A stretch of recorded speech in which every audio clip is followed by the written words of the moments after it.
Welcome to Penrose Learning, where we make understanding easy.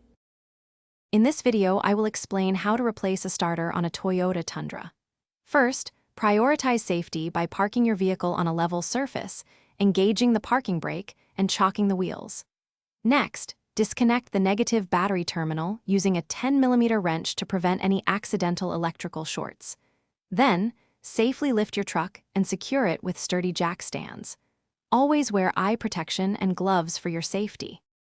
The starter motor on a Toyota Tundra is typically found near the passenger side engine mount, sometimes requiring removal of the intake manifold or other components for access. You might need to remove the dipstick tube or heat shields. Carefully disconnect the main battery cable and the smaller exciter wire from the starter. These connections are usually secured with 12mm or 10mm nuts. With the electrical connections removed, proceed to unbolt the old starter. There are typically two 14mm mounting bolts holding it in place. These can be challenging to reach, often requiring various extensions and swivels. Once unbolted, carefully extract the old starter. Before installing the new unit, compare it to the old one to confirm they are identical. Then, position the new starter and hand-tighten the mounting bolts.